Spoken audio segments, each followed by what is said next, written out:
Telugu Desam party జాతీయ ప్రధాన కార్యదర్శి, యువనేత మంత్రి లోకేష్ కి డిప్యూటీ సీఎం ఇవ్వాల్సిందే అని పిఠాపురం మాజీ ఎమ్మెల్యే వర్మ డిమాండ్ చేశారు. కోటి సభ్యత్వాలు ఉన్న ఏకైక పార్టీ టీడీపీ అన్నారు. యువగళం పేరుతో 3000 కిలోమీటర్ల దూరం నడిచి పార్టీ గెలుపుకు, అలానే ప్రజలకు భరోసాతో పాటు కార్యకర్తలకు ధైర్యాన్ని ఇచ్చిన ఏకైక నాయకుడు లోకేష్ అని వర్మ గళాన్ని పెంచారు.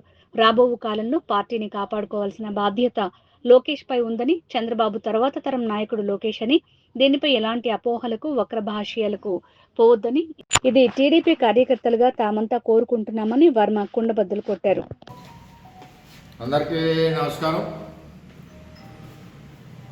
స్వర్గీయ ఎన్టీ రామారావు గారి వర్ధంతి సందర్భంగా నిన్న నారా లోకేష్ గారు మీరు పెట్టిన తెలుగుదేశం పార్టీలో కోటి సభ్యత్వాలు చేశాను నేనని చెప్పి నివాళులు అర్పించాను. నిజంగా ఇది ప్రపంచంలోనే గొప్ప విషయం. ఒక రాజకీయ పార్టీకి 1 కోటి మంది మెంబర్షిప్ ఉండడం, మరి లోకేష్ గారి నాయకత్వంలో ఎంత బాగా చేశారంటే సిస్టమ్ కూడా వెంటనే స్పాట్లో మీకు కార్డు వచ్చేస్తుంది సార్, ఒక యాప్కి. అదేవిధంగా మెంబర్షిప్ కూడా 100 రూపాయలే. 100 రూపాయల మెంబర్షిప్లో ఎన్ని ఉపయోగాలు ఉన్నాయంటే ఈవేళ ఈ రాష్ట్రంలో ఒక యజమాని పని చేసుకుంటా కానీ రోడ్డు మీద కానీ మనం చనిపోమని కోరుకోవాలి. యాక్సిడెంట్గా చనిపోతే ఆ కుటుంబాన్ని తమ్ముడు ఆదుకోడు, చెల్లి ఆదుకోడు, తండ్రి ఆదుకోడు. ఎవరి సంవత్సరాలు వాళ్ళకు ఉన్నాయి పేదవాళ్ళు. అప్పుడు తెలుగుదేశం పార్టీ ఆదుకుంటుంది ఆ కుటుంబాన్ని, ఆ కార్యకర్త కుటుంబాన్ని. 5 లక్షల రూపాయలు ఇన్సూరెన్స్, కాలు చేయరిగిన దానికి ఒక అమౌంట్, ఈ విధంగా ఆదుకుంటుంది. అలాగే ఎన్టీఆర్ స్కూల్లో పార్టీ కోసం త్యాగం చేసిన వాళ్ళు, పార్టీ కోసం బలిదానం ఇచ్చిన వాళ్ళ పిల్లల్ని ఇవాళ లోకేష్ గారి నాయకత్వంలో చదివిస్తూ ఉన్నారు. అలాగే చాలామంది ఇంజనీరింగ్ స్టూడెంట్స్, అలాగే ఎంప్లాయ్మెంట్. అంటే ఒక పొలిటికల్ పార్టీలో కార్యకర్తల కోసం ఇన్ని విధాలుగా పనిచేస్తారా అన్నది అది నారా లోకేష్ గారితో ఈరోజు కోటి సభ్యత్వాలు పూర్తి చేసినందుకు పిఠాపురం తెలుగుదేశం పార్టీ తరఫున ఆయనకి ధన్యవాదాలు తెలియజేస్తూ, పిఠాపురం తెలుగుదేశం పార్టీ కూడా 35,000 పైచులకు మెంబర్షిప్ చేసాం. ఇంకా ప్రాసెస్ నడుస్తుంది, ఇంకా చేస్తాం. చాలామంది ఈ రాష్ట్రంలో బ్రహ్మాండంగా కార్యకర్తలు మెంబర్షిప్ చేసినందుకు అందరికీ కూడా, ప్రతి తెలుగుదేశం పార్టీ కార్యకర్తకు కూడా ధన్యవాదాలు తెలియజేస్తున్నాం. ముఖ్యంగా నారా లోకేష్ గారికి 1 కోటి సభ్యత్వాలు, పొలిటికల్ ఒక తెలుగుదేశం పార్టీ ఒక ప్రాంతీయ పార్టీ, ప్రపంచంలోనే ఈ ప్రాంతీయ పార్టీలకు కానీ నేషనల్ పార్టీకి కానీ ఇంచుమించు ఇంత సభ్యత్వాలు లేవు. అటువంటిది మనం ఈ రాష్ట్రంలో మొట్టమొదటిసారిగా పొలిటికల్ పార్టీకి ఇన్ని సభ్యత్వాలు ఉన్నాం. నిజంగా గర్వకారణం. అటువంటి తెలుగుదేశం పార్టీలో మేమందరం పనిచేయడం కూడా మా అందరికి కూడా మరీ గర్వకారణం అని చెప్పి నేను తెలియజేస్తాను. లోకేష్ గారిని ఉప ముఖ్యమంత్రి కావాలని కోరుకుంటున్నారు సార్. దాని మీద మీ గట్టిగా డిప్యూటీ సీఎం కావాలని లోకేష్ గారిని అనుకుంటున్నారు సార్. దాని మీద మీ ఇప్పుడు నేను మాట్లాడితే మీరేం చేస్తారంటే ఇంకోలాగా ఒక తీరు నుంచి రాస్తారు సార్. నిజాయితీగా మాట్లాడతా ఉన్నది చెప్పండి సార్. మీరు లోకేష్ గారు ఉప ముఖ్యమంత్రి కోరుకుంటున్నారని ప్రశ్న వేస్తున్నారు కదా, అడిగితే తప్పెట్టి. ఇవాళ పొలిటికల్ రాజకీయ పార్టీలు ఎలా ఉంటాయంటే, నిన్నగాక మొన్న జగన్మోహన్ రెడ్డి ఓడిపోయాడు, సీఎం సీఎం సీఎం అంటున్నారు లేదా. మన దగ్గరికి వచ్చాడు జగన్మోహన్ రెడ్డి ఓడిపోయిన నెలకో 2 నెలలకో వరదలకి. మరి సీఎం సీఎం అనలేదా రవణక్కపేటలో? అక్కడ అన్నారు లేదా? అంటే ఆ పార్టీలో ఉన్న కార్యకర్తల యొక్క కోరిక ఎలా ఉంటుందంటే, వెంటనే చంద్రబాబు నాయుడు దింపేసి జగన్మోహన్ రెడ్డి ఎక్కించేయాలని ఉంటుంది. అంటే ఆ పార్టీలో వాళ్ళ ఇంట్రెస్ట్, వాళ్ళ మనోభావం, వాళ్ళ కసి. అలాగే జనసేన ఉంది, మళ్ళీ కళ్యాణ్ గారు సీఎం కావాలని అడగరు కార్యకర్తలు. అది కూడా ఎప్పుడు అవ్వాలి అన్నది ఒక ఆలోచనతో ఆ కార్యకర్తలు పనిచేస్తూ ఉంటారు. అలాగే తెలుగుదేశం పార్టీ ప్రతిపక్షంలో ఉన్నాం, చంద్రబాబు నాయుడు సీఎం సీఎం అనేవారు కాదా, లోకేష్ పాదయాత్రలో సీఎం సీఎం అనేవారు కాదా. అంటే ఇవన్నీ ఏంటంటే పొలిటికల్ పార్టీ అన్నది కింద స్థాయి కార్యకర్తలకి ఒక మనోభావాలు ఉంటాయి, వాళ్ళకి ఒక కసి ఉంటుంది. వాళ్ళ నాయకుడిని ఇలా ముఖ్యమంత్రిగా చూడాలని ఒక పార్టీ అనుకుంటుంది, ఇంకో పార్టీ ముఖ్యమంత్రిగా చూడాలని అనుకుంటారు. ఈవేళ తెలుగుదేశం పార్టీలో మీరు అడిగిన ప్రశ్నకి లోకేష్ గారికి డిప్యూటీ సీఎం అడుగుతున్నారు ఏంటంటున్నారు కదా మీరు. ఏం తక్కువ ఉంది ఆయనకి? ఆయన ఏం చేశాడో మీకు ఎవరికైనా తెలుసా? ఆయన ఎంత గుడ్డి చాకరీ చేశాడు లోకేష్ గారు తెలుగుదేశం పార్టీకి తెలుసా? వేళ పార్టీకి వెన్నెముకగా నడిచాడు. ఒక సైడ్ చంద్రబాబు నాయుడు పరిపాలన చేస్తుంటే 2014-19లో రాష్ట్రంలో రూపాయి లేకుండా చిల్లిగా లేనప్పుడు పార్టీని వెనకుండి నడిపించి ఎన్నెముకగా ఉన్నాడు.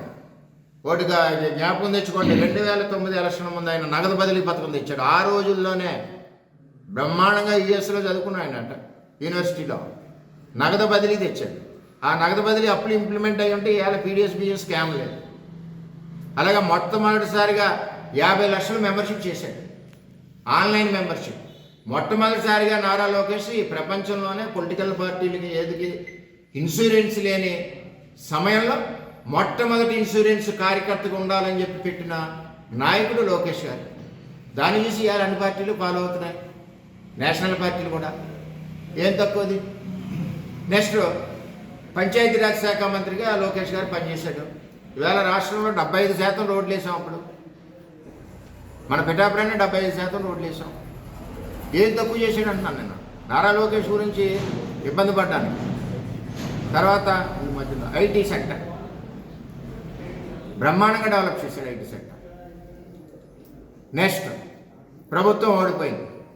ఈవేళ నాయకులు ఎవరన్నా కష్టం ఉన్నా సుఖం ఉన్నా పొలిటికల్గా ఎలా ఉన్నా కలిసిది ఎవరినే? నారా లోకేష్. సపోర్ట్ ఇచ్చేది ఎవడు? నారా లోకేష్.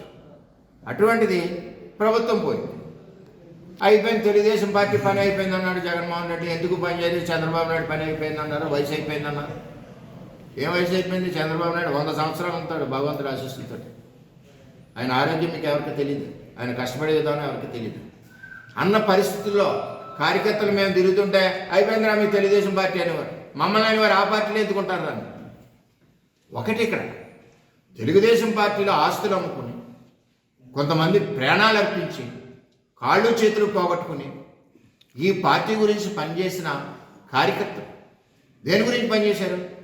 చంద్రబాబు నాయుడు నాయకత్వం కావాలి, రేపు తెలుగుదేశం పార్టీ యువ నాయకత్వం కావాలి, రేపు నెక్స్ట్ జనరేషన్కి తెలుగుదేశం పార్టీ. ఇప్పుడు చంద్రబాబు నాయుడు గారు విజన్ మన 47 అది 2047 పెట్టారు, 2040 పెట్టారు. ఎందుకు పెట్టారు అంటే ఒక ప్రణాళిక. అలాగే పొలిటికల్ పార్టీలకు కూడా ఒక ప్రణాళిక ఉంటుంది. రేపు రాబోయే రోజుల్లో ఈ రాష్ట్రాన్ని నడిపించాలి తెలుగుదేశం పార్టీ తరఫున ఎవరు నడిపించగలరు? సత్తా ఉన్న నాయకుడు ఎవడంటే లోకేష్. రాబోయే రోజు తెలుగుదేశం పార్టీలో చెప్తున్నాను, నన్ను వక్రీకరించకండి, మా కార్యకర్తల మనోభావాలు చెప్తున్నాను. ఈవేళ 1 కోటి మంది కార్యకర్తలు ఉన్నారు తెలుగుదేశం పార్టీలో, నారా లోకేష్ నాయకత్వంలో చేసిన మెంబర్షిప్లో. 1 కోటి మంది కాదు, రాష్ట్రంలో ఉన్న తెలుగుదేశం పార్టీ అందరూ కూడా కోరుకుంటున్నారు డిప్యూటీ సీఎం అవ్వమని. పొలిటికల్ పార్టీస్ ఎప్పుడు కూడా మనుగడ సాధించాలన్నా, పార్టీ బలపడాలన్నా కార్యకర్తల మాట వినాలి. ప్రభుత్వం ఓడిపోయింది, ఇలాగ అందరూ కూడా విమర్శిస్తున్నారు, చిన్నబుస్తున్నారు, కించపరుస్తున్నారు, మొక్క మీద మాట్లాడుతున్నారు, చంద్రబాబు నాయుడుని తిడుతున్నారు, లోకేష్ని తిడుతున్నారు, మేడంని తిడుతున్నారు. ఇన్ని బూతులు తిట్టిన నాయకత్వం కార్యకర్తలు అలా బరాయించి నా సమయంలో నారా లోకేష్ యోగాలం పాదయాత్ర మొదలుపెట్టాడు. ఎవరండి పార్టీ కోసం 3000 కిలోమీటర్లు త్యాగం చేసింది? 3000 కిలోమీటర్ల నారా లోకేష్ యోగాలం పాదయాత్ర మొదలెడితే రాష్ట్రం ఒక్కసారి చీమల దండగా ఉప్పొంగింది. కార్యకర్తల రోమాలు నిక్కబడిచాయి, కార్యకర్త గుండెల్లో ధైర్యం నింపాడు, ప్రజలకి నమ్మకం కలిగించాడు. అబ్బా, తెలుగుదేశం పార్టీ నాయకత్వం ఒక యువకుడిని ఇచ్చింది, ఈ యువకుడి సారథ్యంలో మన కుటుంబాలన్నీ కూడా క్షేమంగా ఉంటాయి, మళ్ళీ 3వ తరం నాయకుడు వచ్చాడు, అన్న ఎన్టీఆర్ సంక్షేమ పథకాలు కొనసాగుతాయన్న ఒక ఆలోచనతో యోగాలం పాదయాత్రలో ప్రజలు కార్యకర్తలు ఎన్ని దాడులండి. చిత్తూరులో దాడి, భీమవరంలో దాడులు, ఎక్కడికక్కడ దాడులు, రాళ్ళు, గూండాలు, పోలీసులు అందరూ తిరగబడి ఆపాలను చూసిన కార్యకర్తల భుజాల మీద. అదేవిధంగా లోకేష్ గారు ధైర్యంగా ఎన్ని వచ్చినా సరే పద ఉంటా పోతా అని చెప్పి యోగలం పాదయాత్రతో తెలుగుదేశం పార్టీ పునాదులు బలిపడ్డవే కాకుండా ఉవ్వెత్తున లెగుస్తుంది తెలుగుదేశం పార్టీ అన్న ఆలోచన ప్రజల్లో రావడానికి కారణం నారా లోకేష్ యొక్క యోగలం పాదయాత్ర. ఇవాళ ప్రజల్లో నమ్మకాన్ని కూడా కలిగించింది నారా లోకేష్ పాదయాత్ర. మరి ఆ విధంగా పాదయాత్ర చేశారు. అంటే నారా లోకేష్ గారు డిప్యూటీ సీఎం కావాలని కార్యకర్తలు కోరడానికి కారణాలు ఏంటంటే ఇవన్నీ. కార్యకర్తల మనోభావాలు ఉన్నాయి. రేపు ఈ తెలుగుదేశం పార్టీ నేనున్నాను, రేపు ఈ తెలుగుదేశం పార్టీని భవిష్యత్తులో ఎవరు నడుపుతారు, ఎలాగుండాలి అన్న ఆలోచన నాకు ఉంటుంది. ఎంచేదంటే మేము కరుడు కట్టిన సైనికులం తెలుగుదేశం పార్టీలో. రేపు ఈ పార్టీ కింద పడకూడదు. ఈ పార్టీ ఎవరి చేతిలో అయితే బాగుంటుందంటే భవిష్యత్తు నాయకుడు ఎవరో నారా లోకేష్. ఆయనకే ఉట్టిన ఇవ్వరు కదా పదవులు. ఇంత కష్టం ఉంది నారా లోకేష్ ఈరోజు ఈ స్థాయికి పార్టీని తీసుకొచ్చాడంటే. ఇంత కష్టం ఎవరన్నా ఆలోచిస్తున్నారా? అడిగారండి కదండి, అడుగుతారు. కార్యకర్తలు ఇష్టం, ప్రతి పార్టీలోనూ అడుగుతారు. ప్రతి పార్టీలోని కూడా ఆ పార్టీలో ఉన్న నాయకుడి యొక్క పొజిషన్ కోసం అడుగుతారు కార్యకర్తలు. ఇవాళ తెలుగుదేశం పార్టీలో చర్చ ఎందుకు అవుతుందంటే భవిష్యత్ తరం నాయకుడు ఎవరు ఈ పార్టీకి, ఎవరున్నారు, ఎవరు కష్టపడ్డారు, ఈ పార్టీ పునాదులు బలీయంగా ఉండడానికి యువగలం పాదయాత్ర ఎవరు చేశారు? పడిపోయిన పార్టీ, ఇంకా రాదనుకున్న పార్టీ. ఒక పక్కన జగన్మోహన్ రెడ్డి విమర్శించే విధానం, కుటుంబాలని, తల్లి లాంటి మేడమ్ని అందరినీ మన జిల్లాలోనే విమర్శించిన నాయకులు అంత రెచ్చిపోయారు. చంద్రబాబు నాయకత్వంలో, లోకేష్ సారథ్యంలో ఉవ్వెత్తులు లేచింది ఈ పార్టీ, తెలుగుదేశం పార్టీ. చేత ఏంటంటే ఇది నేను మాట్లాడేది అన్ని విషయాలు కూడా మీరు దయచేసి వక్రీకరించద్దు. మీరు అడిగారు కాబట్టి కడుపులో ఉన్న భావన కూడా నాలో ఎక్స్పోజ్ అయ్యింది. ఇంచేతంటే చంద్రబాబు నాయుడు గారు ఎవరైనా పార్టీకి కష్టపడితే వారిని గుర్తిస్తారు.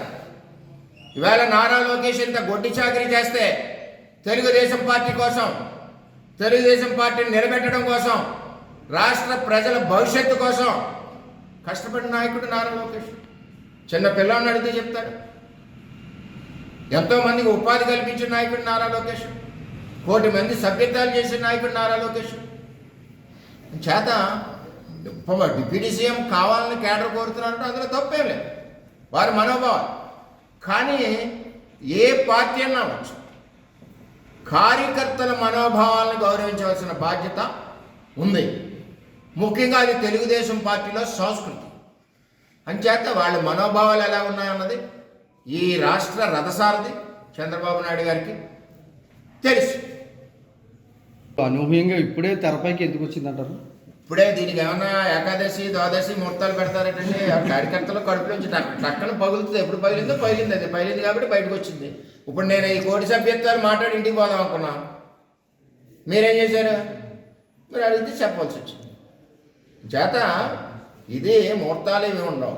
ఒక పార్టీలో చర్చ జరుగుతుంది, అది వితింది తెలుగుదేశం పార్టీకి, కుటుంబానికి సంబంధించిన విషయం. ఇది మిగిలిన పార్టీలకు సంబంధం లేదు. ఈ విషయంలో చర్చ జరుగుతుంది, మనోభావాలు ఉన్నాయి. ఏనా 5 మంది 10 మంది కార్యకర్తల, కోట్ల మంది కార్యకర్తల మెంబర్షిప్ ఉన్న తెలుగుదేశం పార్టీ మనోభావాలను గౌరవించాలి. మనోభావాలు ఏమున్నాయి? నారా లోకేష్ నాయకత్వాన్ని డిప్యూటీ సీఎంగా ఇవ్వండి. రేపు భవిష్యత్ తరం నాయకుడు నారా. కూటమిలో జనసేనకి బ్రేక్ పెట్టడానికి పవన్ కళ్యాణ్ బ్రేక్ వేయడానికి అంటారు సార్. ఇంకో విషయం అంటే అనూహ్యంగా ఇప్పుడు డిప్యూటీ సీఎం పెట్టి పవన్ కళ్యాణ్ స్పీడ్ పెంచారు కాబట్టి ఆ బ్రేక్ వేయాలంటే ఖచ్చితంగా డిప్యూటీ సీఎం. మిగిలిన విషయాలు మాకు సంబంధం లేని విషయాలు. ఇది తెలుగుదేశం పార్టీలో జరిగే చర్చ. మీరు ప్రశ్న అడిగిన దానికి ప్రశ్న చెప్తున్నా, సమాధానం. చర్చ ఇది. ఆ చర్చ గౌరవించవలసిన బాధ్యత రథసారథి ఎవరైతే చంద్రబాబు నాయుడు గారు ఉన్నారో ఆయన గౌరవించాలి. ఎప్పుడు కూడా కార్యకర్తల మనోభావాలను గౌరవించిన పార్టీయే బలంగా పరిపుష్టంగా ఉంటుంది. ఇప్పుడు భవిష్యత్ తరం, రాబోయే తరంలో ఈ పార్టీకి దశ దిశ నడిపించే నాయకత్వం ఉన్న నాయకుడు ఎవరంటే నారా లోకేష్. అంచేత కార్యకర్తల అభీష్టం ఏదైతే ఉందో, మనోభావం ఏదైతే ఉందో, కోరిక ఏదైతే ఉందో, కార్యకర్తల కసి ఏదైతే ఉందో అది ఉప ముఖ్యమంత్రి చేయమని ఒక ఆలోచన కార్యకర్తలు బయటపెట్టారు. దాని మీద నిర్ణయం చంద్రబాబు నాయుడు గారు తీసుకున్నారు. చేత ఏంటంటే ఆయనకున్న క్వాలిఫికేషన్స్, ఆయన పడిన కష్టం నేను మీకు విశదీకరించి చెప్పాను. ఈ కష్టం నేను అనుకోవడం ఈ భారతదేశంలో ఏ ప్రాంతీయ పార్టీలో కూడా జీరోకి వెళ్ళిపోయిన తెలుగుదేశం పార్టీని ఒక యువగలం పాదయాత్రతో పైకి లేపిన యువ నాయకత్వం ఏ పార్టీకి కూడా లేదు. అది తెలుగుదేశం పార్టీకి ఉంది. అదే 1 కోటి మంది కార్యకర్తలే కాకుండా కోట్ల మంది ప్రజల యొక్క మనోభావం కూడా ఈవేళ అతన్ని ఉచిత స్థానంలో ఉంచమని వాళ్ళు కోరుకుంటున్నారు. అది అంటే సార్ ఒక లోకేష్ గారి కష్టాన్ని గుర్తిస్తారనుకుంటున్నారా, గుర్తించారనుకుంటున్నారా? ఏ పార్టీలో అన్నా సరే ఒకరోజు అటైనా ఇటైనా కష్టపడి పనిచేసిన కార్యకర్తలను గుర్తించవలసిన అవసరం ఉంది, గుర్తించవలసిందే. లోకేష్ గారి విషయంలో అవ్వచ్చు, ఇంకొకరి విషయంలో అవ్వచ్చు, అందులో తేడా లేదు. ఆ గుర్తించని సమయంలో కార్యకర్తల నుంచి ఒత్తిడి పెరిగింది. ఆ ఒత్తిడే ఇప్పుడు ఆయన గుర్తించి ఆయన ఆ స్థానంలో డిప్యూటీ సీఎం స్థానంలో కూర్చోబెట్టమని తెలుగుదేశం పార్టీ యావత్ రాష్ట్ర కార్యకర్తలు, నాయకుల యొక్క మనోభావాలు. ఆఫ్ ది రికార్డులో ఆ ఒత్తిడి మీ